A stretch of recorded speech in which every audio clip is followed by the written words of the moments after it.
You can remain seated for this. We're going to go into our meditation song, and then Kyle's going to lead us into a meditation. Let us pray.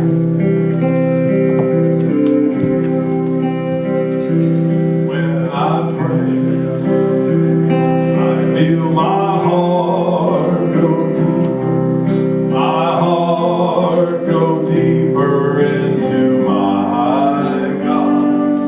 When I pray, I feel my heart go deeper. My heart go deeper into my God. When I pray, I feel my heart go deeper. My heart go deeper into my God. When I pray, I feel my heart go deeper. My heart go deeper into my God.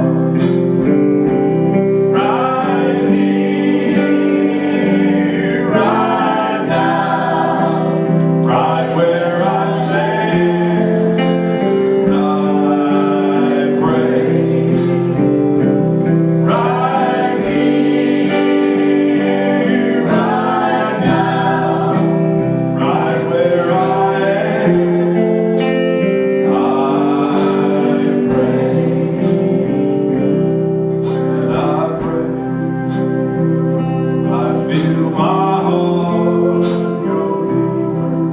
My heart go deeper into my God. When I pray, I feel my heart go deeper. My heart go deeper into my God. Right here, right now, right where I am, I pray. Right here, right now, right where I am, I pray. When I pray, I feel my heart go deeper. My heart go deeper into my God. When I pray, I feel my heart go deeper. My heart go deeper into my God.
Right here, right now, right where I am.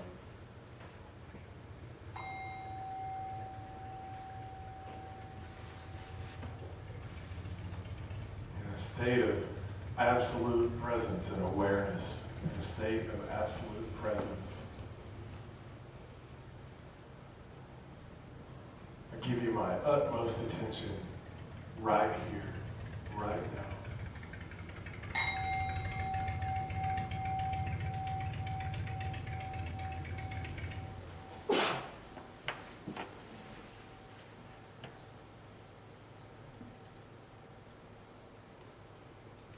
invite you to feel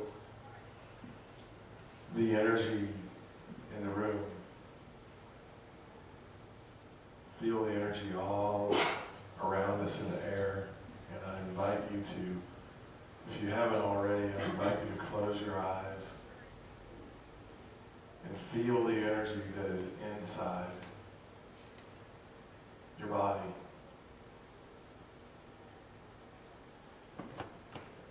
Feel the body breathing. Feel the air coming into your body.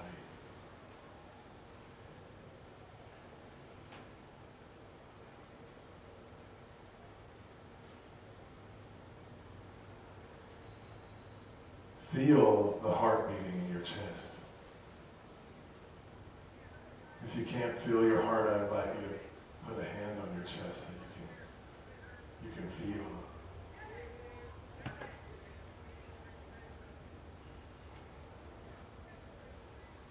You see this breath and this heartbeat and this energy. It flows constantly, all day, all night, every day, every night.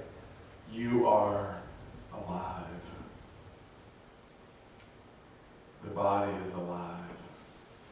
And as spirit, you are aware of this aliveness.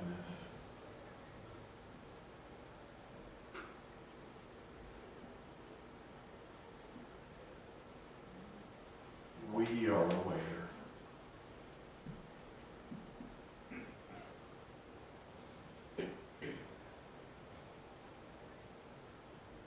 Of the spirit within us and the spirit within everyone around us.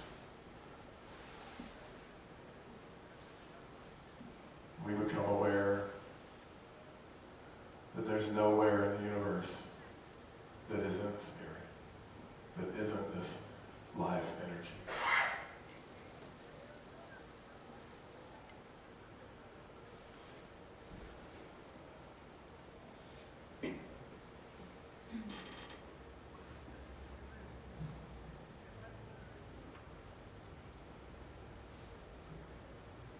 So in just a moment, I'm going to invite you to take a deep breath with me. And when I do, when we exhale, we'll exhale into the silence for just a few moments.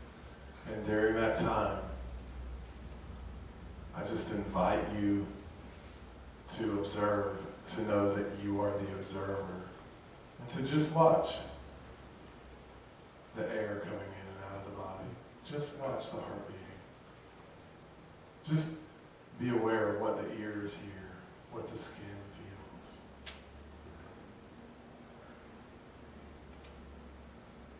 Let's all take a deep breath together. Inhale. And exhale into the silence.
you don't have to become enlightened. You already are.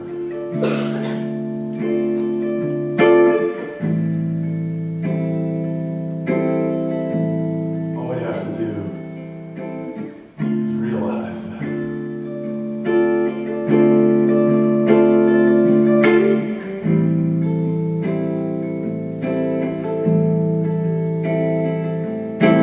There is a light deep down inside you. Just go to the light, turn it on. You can stop searching all around you. Just go to the light, turn it on. And let your love light shine in the face of darkness. Let your love light shine on someone in need. Darkness is the absence of light, so just go turn on your light.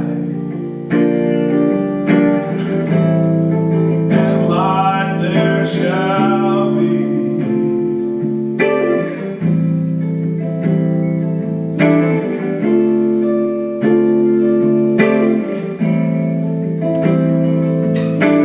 Don't wait around for what already is. Just go to the light and turn it on. 'Cause what you've been seeking, it isn't so far. All that you want, you already are. Let your love light shine in the face of darkness. Let your love light shine on someone in need. Darkness is the absence of light, so just go turn on your light. And light there shall be. And light there shall be. And light there shall be.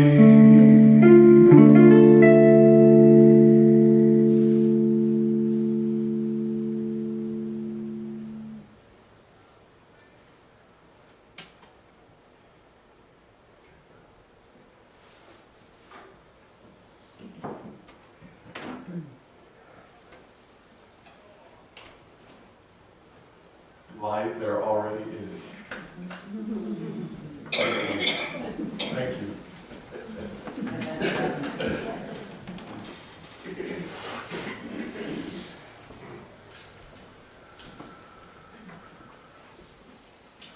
Wow, it is so, it's hard to make a guy like me speechless, but coming here to Myrtle Beach and being with everybody that I know so well, and all the love that your congregation here extends to me is just overwhelming. So thank you for having me back to be with you once again. Oh boy, that's really loud. I didn't know that. I should know things like that. So thank you so much for having me. I'm from Savannah. It appeared to me as if there are a lot of new people here today. So I just want to tell you, later on in the service when I begin to levitate, don't let that freak you out. Don't let that make you nervous. It's easy. Anybody can do it. We'll show you how after in fellowship hall later, right? So, anyway, thank you so much for having me at Unity of Myrtle Beach. And today I'm going to be talking about self-empowerment. I'm going to be talking about something that Unity teaches us, something that I've learned in Unity. And this is basically that each individual is responsible for his or her own thoughts, feelings, and actions. So what we think has a bearing on how how we feel. And how we feel has a bearing on what we do. How we feel has a bearing on what comes out of our mouths. And so, in this way, we actually create our own lives. Now, when I started going to Unity, my wife and I went to church one day in Savannah, at Unity of Savannah. And there was a lady speaking who I've come to know affectionately as Miss Evelyn. She's a pillar of our church. She used to go to Eric Butterworth's church in New York City. She's been around Unity for centuries, and she knows everything. It's just amazing to hear. She's a very powerful speaker. And Miss Evelyn was saying, she was given the message on this particular morning, and I was sitting there, and she started saying, you are responsible for your life. If there are situations in your life that you don't like, if you don't have enough money, you're in a bad relationship, whatever is going on in your life that you don't like, you're the one that did it. It's your fault. You're responsible for it. And I was in the chair squirming, and I said, oh no, it ain't. I would have a lot of money and I don't have any. So why are you saying this is my fault? I wanted things to be this way, and they turned out that way. I tried to do this and it didn't work out. I tried to do that and it didn't work out, and I don't have anything to do with this. But Miss Evelyn, she kept repeating herself. She kept saying, you've got to understand that you're the one who is responsible for your life. You've got to understand. And of course, I'm sitting there and I'm thinking, these new age people creating your life and manifesting and blah, blah, blah. And, she's just going on and on and on with this.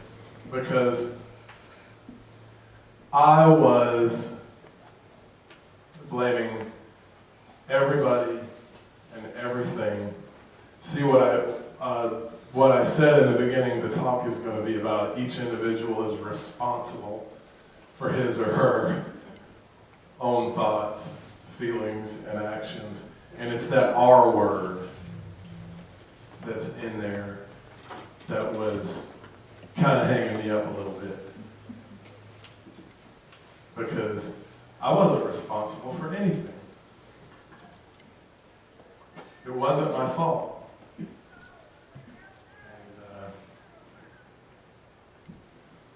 I've run into a lot of people that feel this way and can identify with me.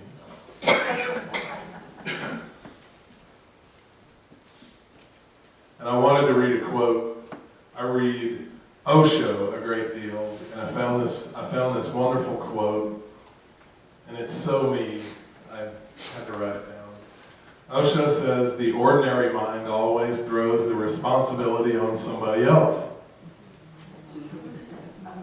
That let me know that I have an ordinary mind.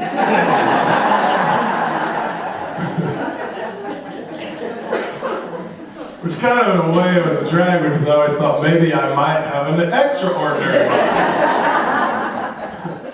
It is always the other who is making you suffer. Your wife causes your suffering. Your husband causes your suffering. Your parents cause you suffering. Your children cause you suffering. Financial system causes your suffering. Capitalism, communism, fascism, the prevalent political ideology, the social structure, fate, karma, a lot of things cause our suffering. I'll tell you, what was causing my suffering was God. Osho says, we blame God, you name it. But the moment you say somebody else, X, Y, Z, is making you suffer, you cannot do anything to change it. I was still of a mind that God was separate from me. And I was talking to God all the time. And when I got really honest, it was God's fault. That's who I blamed. Because I watched the universe, and I watched how things work, and I watched people who got ahead, and I watched, and I would see somebody try to get in somebody else's way, but they couldn't really, and I knew that there was some sort of power working here, and so I thought that since I didn't get what I wanted, I blamed God. That was just, I knew that people can't get in the way of God. I at least knew that. And but when I was blaming God, I had this sense of separation, and I was a victim. I was in victim consciousness all the time. And one of the things that I found out about being in victim consciousness is that as long as I stay separate from God and I stay in victim consciousness, I'm going to stay separate from God, and I'm going to stay in victim consciousness. Nothing changes. You can't do anything about it. It's just like Osho said, you're just stuck there. Later on in her talk, which I didn't agree with anything the lady said, she finally said something that caught my ear. She said, "Of course it's your fault. You did it. Nobody makes you go to that job. Nobody makes you go home to that man. Nobody does this. You're the one that's telling your body where to go." And she just going on and on and on. And she said, think of it this way. If you're the one that made it, if you created it, and you don't like it, you can just do something else. You can change it. And that's when my ears perked up. And I thought, whoa, now that's something. And I'll be very honest with you, I still went home thinking that I had nothing to do with all this and it wasn't my fault. But this thing that Miss Evelyn had said kept resonating in my mind. If I was the one that did it, then I could change it. If I created it, I could create something else. It's no big deal. You messed up, just start doing something different, and I kept thinking. So finally I thought, well,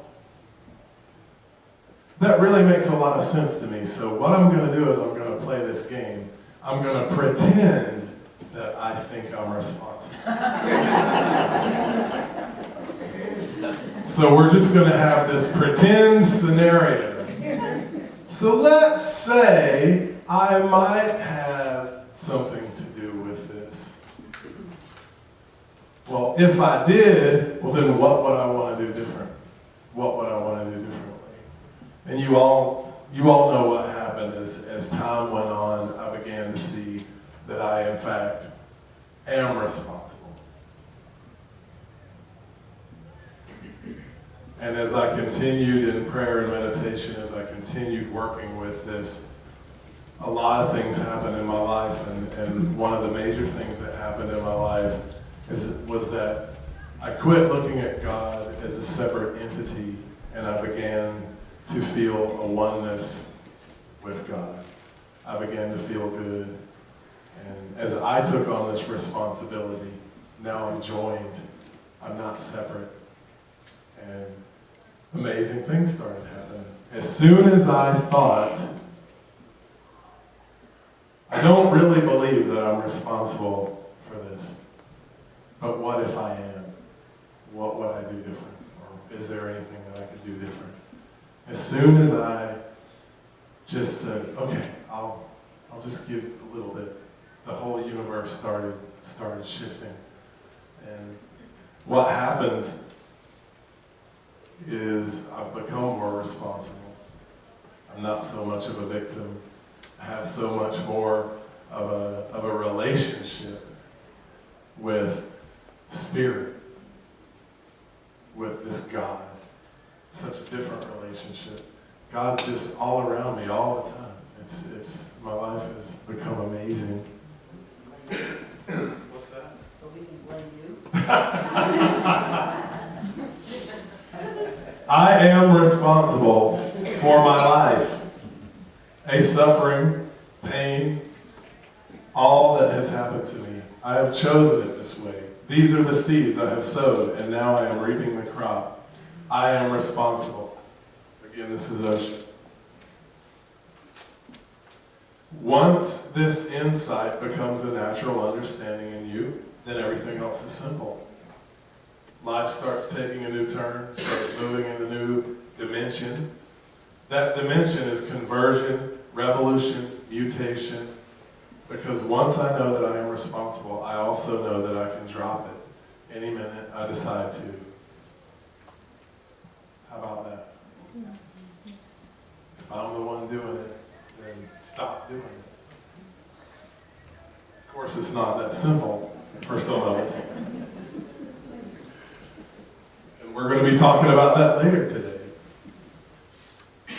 But this idea of the thought and the feeling and the action, and I create my life and I manifest my life, and we say we're co-creators, or we say we're creators, and all these ideas. I'm going to read my favorite Charles Fillmore quote, because as we awaken as spirits in our meditation, because there's a lot of you that are looking at me and I have your attention. Okay? And that's what meditation is. That's what God is. When you are awake and you're looking at me and I have your attention and I'm looking back at you and you have my attention, it's alive. That's God. That's God. That's spirit. That's when I feel alive. Do you feel alive? Do you feel alive? Yes, we are very much alive in this room. Very much alive in this room. Charles Fillmore was such a powerful man. His words are so powerful. And I got to go to Unity Village last summer, and I was reading where the dedication to silent unity, and it was amazing. Anyway, this is my favorite Charles Fillmore book that I've read so far. He says, "To man is given the highest power in the universe, the conscious power of thought.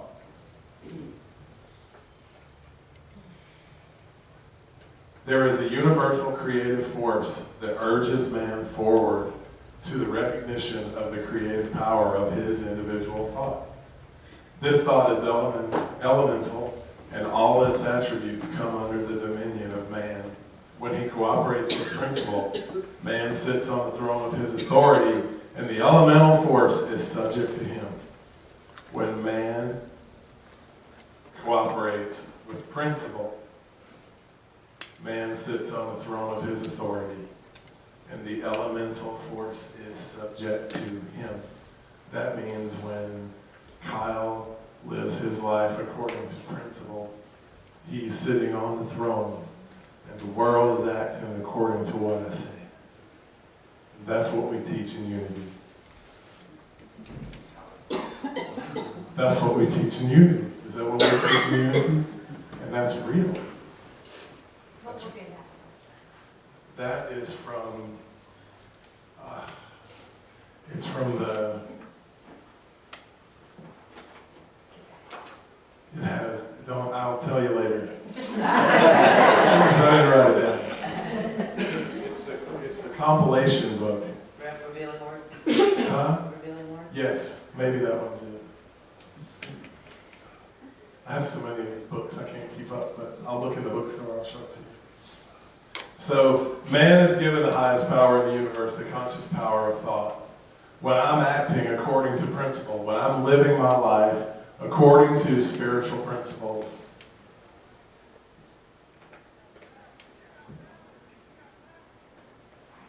I'm creating my life. The really funny thing about that is that I found out that as I began to really work with this idea of God, I found out that my life had never been God's fault, and God had never kept anything away from me, and God had never punished me, and God had never judged me, and that it had been all my fault, every bit of it. And that was the principle that I was living by. The principle that I was living by was, I am not responsible. I am a victim. And I thought it, and I felt it, and I spoke it, and I made it over and over and over and over and over and over and over and over. Anybody know what I'm talking about? If you're on the wheel and you're going around and you're going over and over again, I'm going to invite you today to say this. I am responsible for my life. I am responsible for my life. I can say something else. I can say something else. I love me some me. I love me some me. I will have all the good. I will have all the good. I already have all the good. I already have all the good. Amen. Amen. If you're on that wheel, whatever it is in your life, it doesn't matter what it is, whatever part of your life that you don't like, just pretend that you're responsible for it. Just entertain the idea. Just think, if I was the cause of this, what can I do to change it? Because I guarantee you, if you want to do it, you got to jam a spoke in it. I am responsible for this. I am responsible for this. Jam a spoke in that wheel. Start saying something else, even if you don't believe it. Yet. Might take a minute. Doesn't happen instantly. But when I start speaking, thinking, feeling, doing different things, I get different results in my life.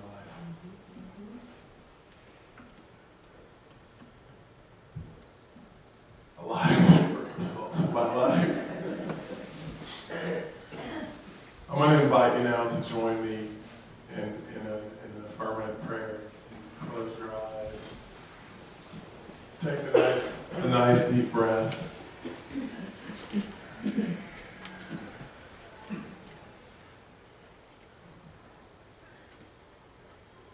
Feeling the life force, feeling the spirit, feeling the energy in the room. Let us bow to the entirety of creation. Let us know that God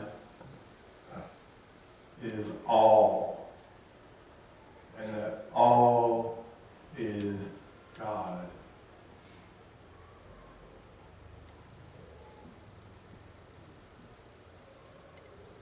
Let us know that there is nothing in this universe that was not created by creation. There's nothing in this universe that is not a part of creation. And let us know that that includes us too.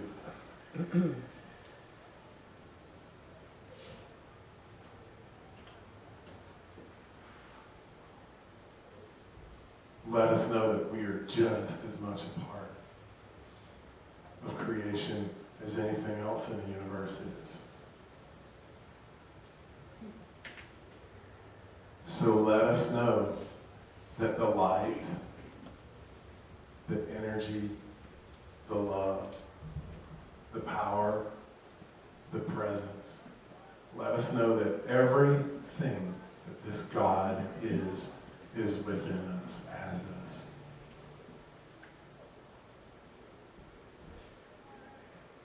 Let us know that we are one with God. Namaste, the God in me sees the God in you. And so it is. Amen.